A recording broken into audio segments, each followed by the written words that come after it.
Emma, do you want me to start now?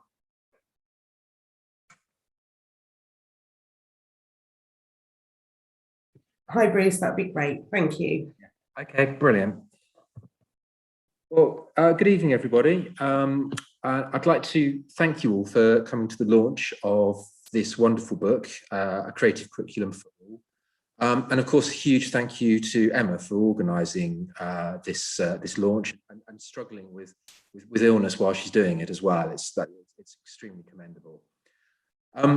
So don't worry, I've been doing this job for long enough now to know that no one comes to book launches because they want to hear what the publisher has to say. So I will keep this brief.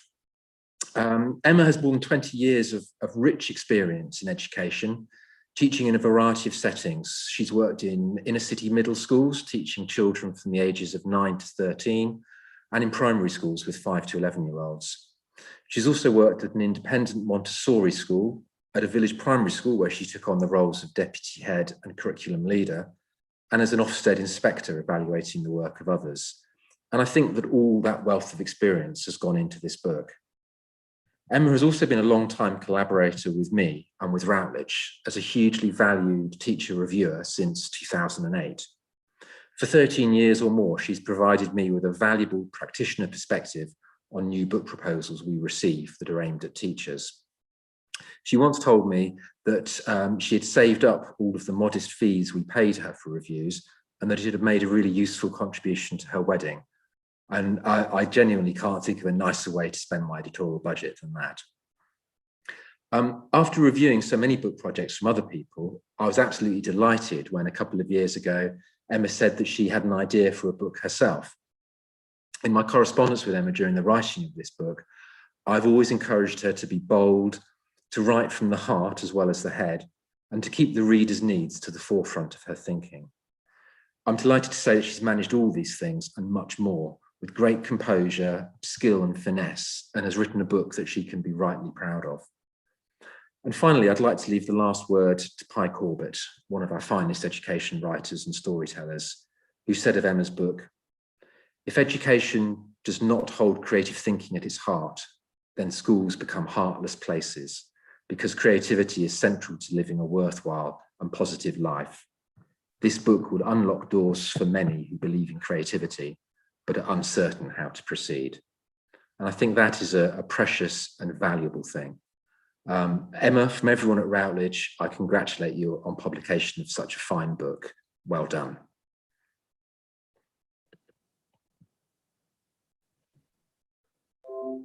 Thank you very much, Bruce. What a lovely introduction. I'll pay you later. Thank you very much.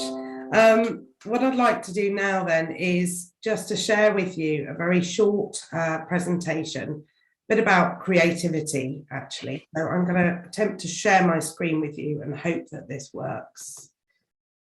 Can you see that? Could one of you unmute and just let me know that you can see that? Yes, I can see the screen. Fantastic, thank you. So I've excuse me, put on there a few different words of welcome because I know through my Facebook page that I have followers all over the world, which is very, very exciting. And the book is available in many countries. So hopefully it will spread the word of creativity far and wide. So what is creativity? It's an extremely broad term which can lead to ambiguity among practitioners. It can be defined in terms of learning, teaching, and output. And they're all interlinked. Creative teaching should foster creative thinking, which may or may not lead to creative outputs. And we'll tease these out a little more in the next slide. I forgot my little twiddles. Excuse me. So in creative learning, creative thinkers recognize analogies. And they not only open their own minds, but also those of others. Creative teaching develops the skills which children require for their future. These skills may be as yet unknown, and the pandemic has really shown us that in so many different ways. It's about problem solving and the joy of children experiencing discovery for themselves. Creative thinking is an intrinsic part of the learning process. An output is an artistic piece, but doesn't have to be. It could be a solution to solving a problem. And I shall now explain why I feel that creativity is so important. So we need a workforce that continues to be innovative and have the capacity to solve future problems that currently do not exist. Without creative thinking, we won't have this. The concept of a job for life is no longer the norm. And so a creative and flexible approach benefits the individual. So not just the global economy, the workforce, but the individual too. Students who are unable to think creatively, in my personal experience, have been much more engaged in the learning process, excuse me, and developed greater self-esteem as a direct result of making a positive contribution.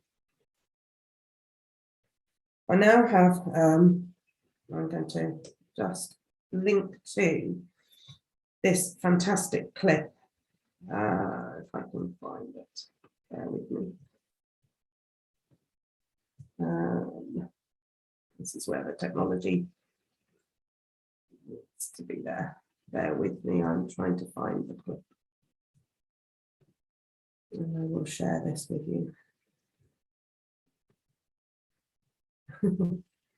Oh dear. Let's try again. There is a fantastic clip and I've stopped sharing my slides, so please bear with me one moment while I find this link again. There's a young girl in India who has reinvented the ironing cart, and it really is astonishing. Her thinking, the whole process, really. And yes, there is an output, but it's the thinking behind it that is little c creativity. So let's hope that you can see this. Can somebody please let me know that you can still see this? The solar ironing cart works on only one principle: to eliminate the usage of charcoal and replace it with solar energy.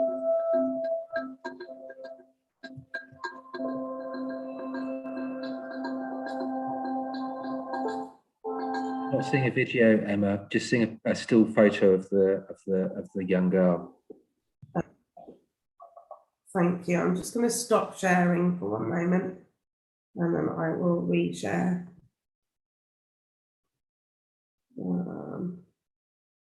Yeah, let me try and share screen again.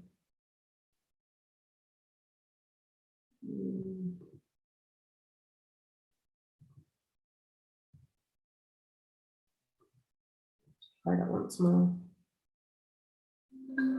The solar ironing cart works on only one principle: to eliminate the usage of charcoal and replace it with solar energy.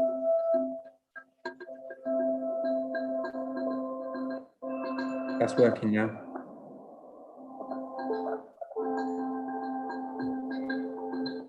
Sorry, is that working now? Yes, it is. Okay, thank you.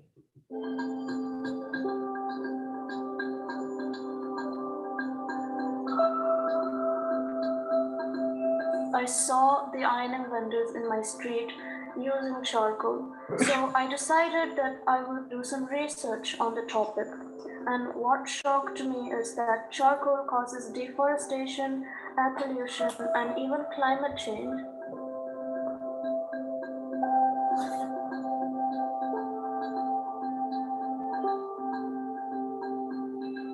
It also causes respiratory diseases.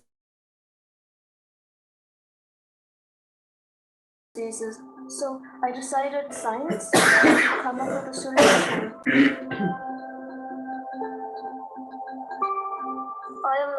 in a country, India, where there are over 300 sunny days. So solar panels are the main source of electricity. You can use it instantly. Now that solar energy can be stored in the battery, which can further power the iron box for over 6 hours. And if you increase the number of batteries, the more the time you can use the solar iron cut without solar energy. Though we have a lot of sunlight, of course you cannot depend on it at night. And most of the ironing vendors do iron into the night, like 8, 9 p.m. That's where the batteries come in.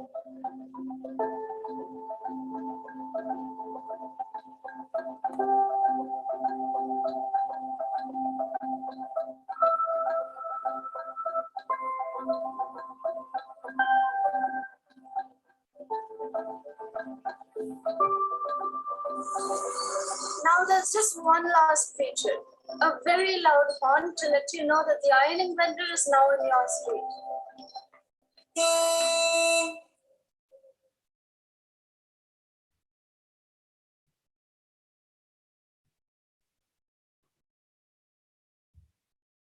So hopefully you could all see that.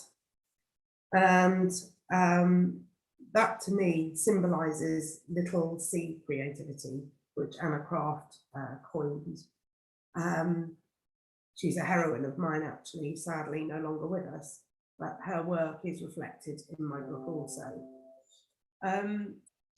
So since this book is about teaching and learning, I've called upon two previous students from 17 and 18 years ago to explore ideas around creativity. And I thought of two people in particular. One is Siobhan, who is in a band, so has an obviously creative output.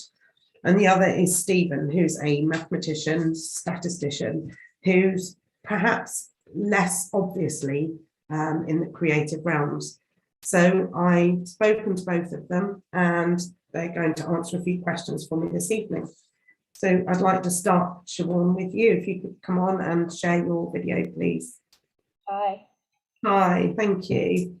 So Siobhan, it was about 17 years ago, I believe, that I taught you now. Yeah. Quite a way back. And as I say, you came to mind really because you're a singer in a band, really creative output.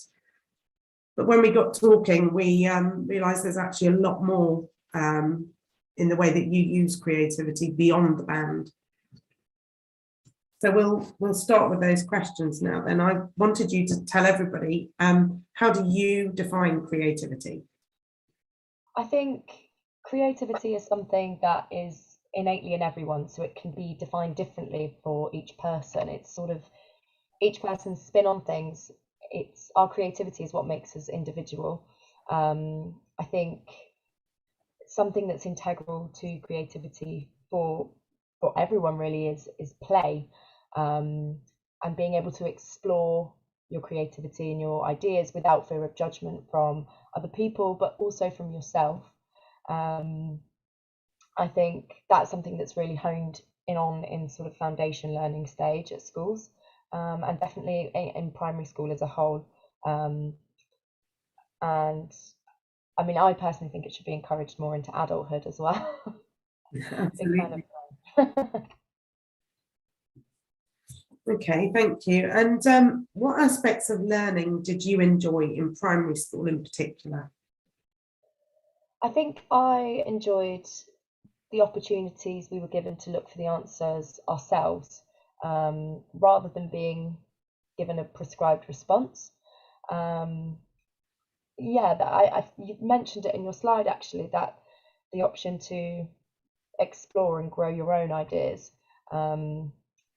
And again, it's something that I definitely felt in primary school, but then maybe as I moved up the education system, you're more narrowed to a specific curriculum in order to, pass examinations and that kind of thing. Thank you. And one of the things I discuss in the book is the need for a broad and balanced curriculum. I think it's so important that historically there's a narrowed curriculum, particularly in year 6, where we felt that I was part of this as well, that we felt We had to narrow that curriculum to hone in on the areas that were going to be tested. It was only in doing that that we would raise standards, but actually it's the total opposite. We need to have that rich, excuse me, rich, balanced curriculum, that broad experience, those outdoor experiences, the visitors coming into school, which are all explored in the book. And that's what provides enjoyment, provides opportunities for creativity, and is so, so crucial.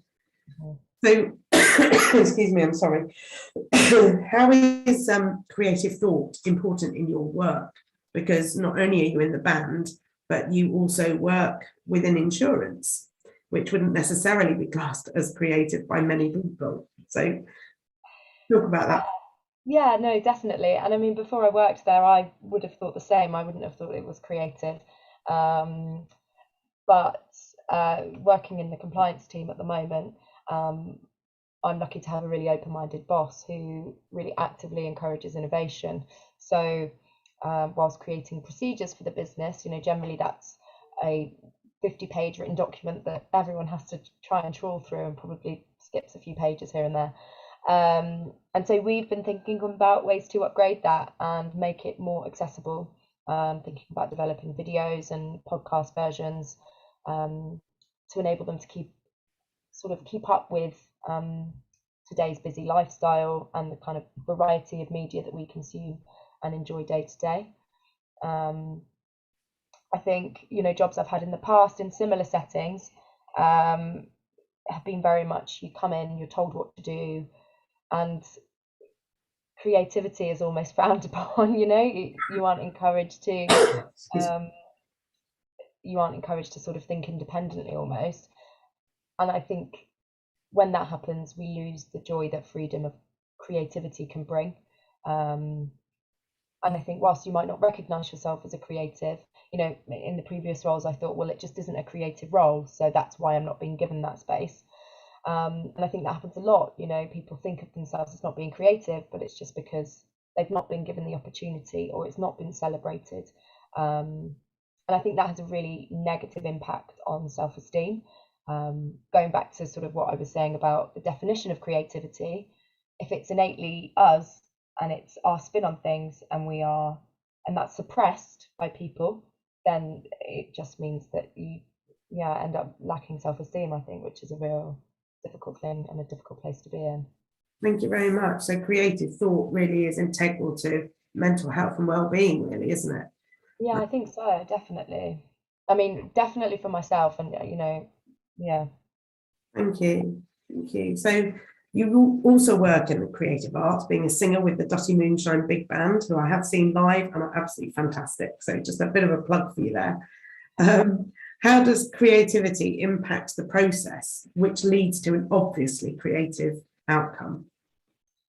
I think it's interesting because there's around 17 of us now in the band. And so having so many people with, each with their own innate creativity, it could be really overwhelming or really difficult, but actually we're really lucky in that it really works for us. And I think it works in our favor that there's so many people with different ideas. I think sort of comparing it to cooking, if each one of us is an ingredient that stand alone, fine, great. And then you put us all together and we bring something completely different through the combination of those ingredients to create, something really special. So I think it used to be a bit more of when we started out, it was a bit more of a step-by-step process where it would be kind of pass the parcel, I suppose. And I think that was about not knowing each other yet, maybe not being quite comfortable, because I think it's quite a vulnerable thing to express your creativity as well, because it's so integral to who you are as a person. And so now that we've been together 7 years now, and we work together much more collaboratively when we are creating our songs, and it's great, it's amazing. Brilliant. Well, thank you very much. And you're right, collaborative learning is so important for creativity, bouncing ideas back and forth. And I think we mustn't forget that in teaching as well. And that's another area that I discuss in the book, and one of the areas that I'll touch on in the PowerPoint shortly. Thank you very much, Siobhan, for talking to me today and sharing your insights on creativity. No, thank you. It's been great to be here. Thank you. Thanks. So if I could call on you now, Stephen, please. Hello. Hi, Stephen is the mathematician's assistant. I'd like to ask Stephen, how do you use creative thinking in your job? So this is quite interesting because, like you said at the beginning, I'm from a background that might not be appreciated as creative so much, but there's a surprising amount of creativity in it. So via a back route, I've found my way into academic research in chemistry at the moment, specifically looking at drug design and design of small molecules to try to cure diseases. And there's a real creativity in this, partly because one of the things you're looking to do is bring ideas across from other areas of academia. So trying to bring in ideas from statistics, ideas from computing, and build them all into something that we can get results out of, and perhaps maybe even get better drugs in the future. And right now, I'm just trying to categorize what other people are doing more than adding my own spin to it. But even there's creativity in the writing of it, the communication of trying to get this across. But before that, I was working with a local services firm down in Hampshire as a data scientist, essentially.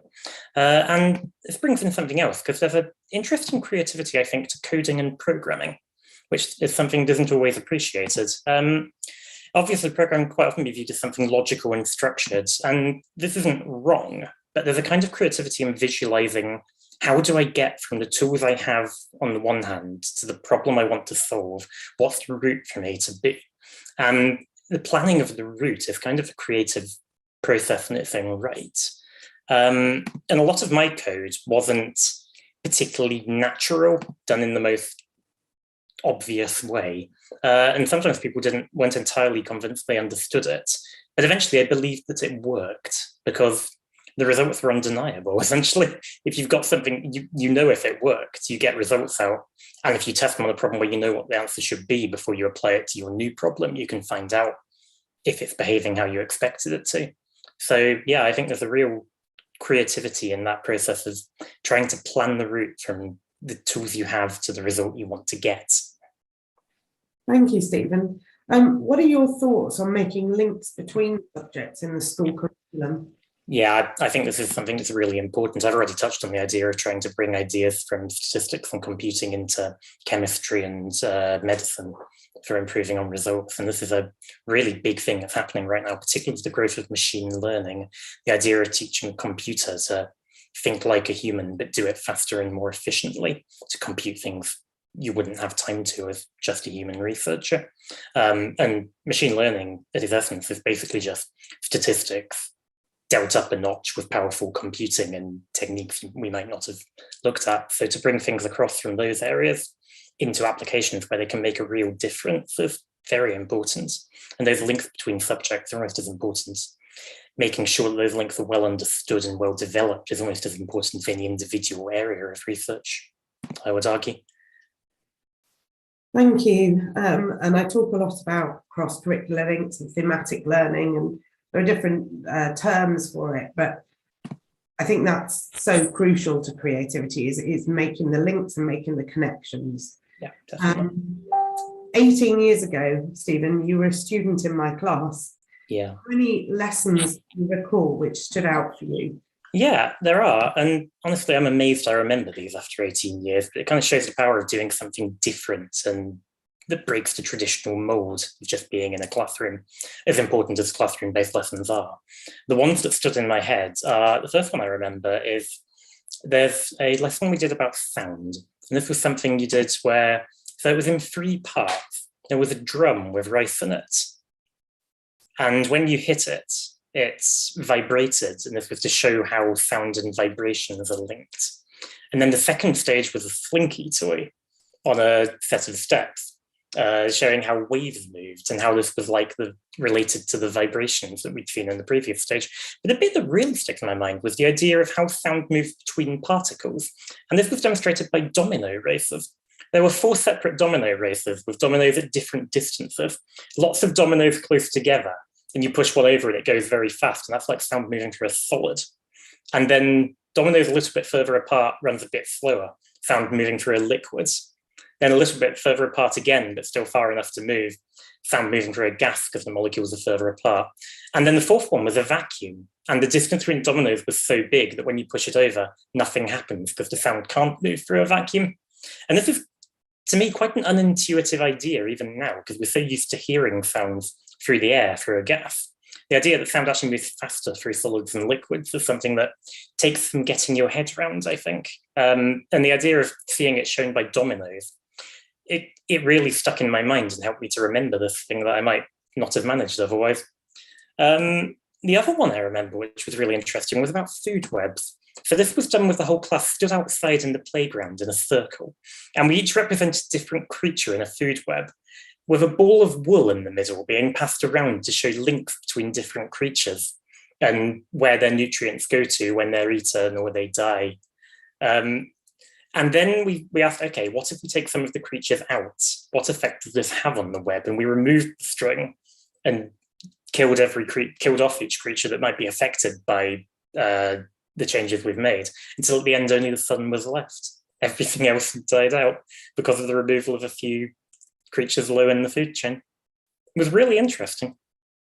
Thank you very much, Stephen. I'm also surprised and thrilled that you remember those things from all those years ago. It made a difference. Thank you very much. Thank you for sharing your... No problem. Thank you for inviting me. Creativity. So I'll return now to the presentation. Hopefully I can share my screen with you again.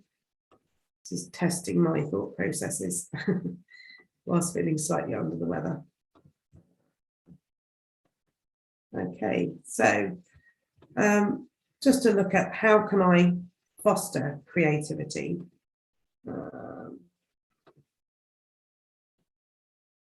It's clear that a laissez-faire approach is not promoted in research literature, and the nature of teachers' views and his or her approach can directly affect the opportunities presented to children in order to develop their creative thinking. As Stephen has mentioned, some of those things, thankfully, that I taught him a long time ago have stuck in his mind. We also talked with Siobhan about group work and collaboration, thematic learning, making links excuse me, between subject knowledge and skills, and communicating learning to each other in a nurturing environment for creative thinking. Siobhan talked a bit about how sharing creative thinking can be scary. So it's really important that we nurture that from a young age. And curiosity and imagination play a large part in fostering creative thought. And as teachers, it's our responsibility to provide those opportunities for play, and also to use questioning techniques to draw out children's ideas that may otherwise remain hidden. In the book, again, I talk a lot more about how to foster creativity. I share ideas from fellow teachers of lessons and lesson sequences. Excuse me, this merely scratches the surface. And there's a lot else covered in the book as well. We talk about history of the curriculum. We look at the difference between constraints, creativity, and carte blanche. Look at a broad and balanced curriculum, which I've mentioned tonight. And I talk about curriculum champions, curriculum leaders, if you like. I explore what I mean by a creative curriculum for all, and I look at different groups of children, how actually children don't fit neatly into one group or another, but I look at all the importance of acknowledging the groups that children do fall into. We talk about intent, implementation, and impact, the 3 words and terms that Ofsted use. And whilst this book isn't a what Ofsted want text, these are key terms that are used by the inspectorate, and I note them here. I explore a range of different curriculum approaches, and we explore homework as well. And it would be remiss of me not to include curriculum provision during the pandemic. Though this book was written early on during the pandemic, I'm sure there'll be many more chapters on this to come in my next edition of the book. So if you want to find out more about the book, then by all means go directly to the publisher's page, to Routledge. The link is here. There are also links to my Facebook page, and you can subscribe to the YouTube channel. So there are lots of different places that you can look for a bit more information. Obviously, Google a creative primary curriculum for all, and you should be able to find most of those online. And where can you buy the book? I hear you all cry. It's available on all good online bookstores around the world. I know I have friends in Australia and America and Luxembourg who've already placed their orders, to name a few. There is an exclusive discount code through Routledge if you go to the Routledge publishers site there. Thank you ever so much, everybody, for listening. I'm going to end this a little bit earlier than I had planned. I really appreciate your time in listening. I hope you found it insightful. And thank you very much to all my special guests, publishers, Bruce and Molly, thank you. And to my ex-students, Stephen and Siobhan. Thank you very much indeed, everybody. Thank you, Emma. That's great. Emma, just to say one thing, the discount code, if people are listening, is FLY21. Thank you. And that gets you 20% discount. If you're listening today or tomorrow, that's Wednesday, the 1st of December, our website's actually got a 30% Black Friday sale running. Book today or tomorrow, you can get 30% off. After that, it's 20% off with the FLY21 code. Brilliant. Thank you very much, Bruce. Much appreciated. Okay, I will stop sharing. And if you could all just put your cameras back on one last time so I can thank you in person, I'd be very grateful. Brilliant. Thank you very much, everybody. And thank you to everybody who's watching on YouTube or through the link on Facebook as well. Thank you very much. Take care.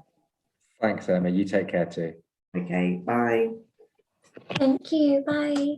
Bye.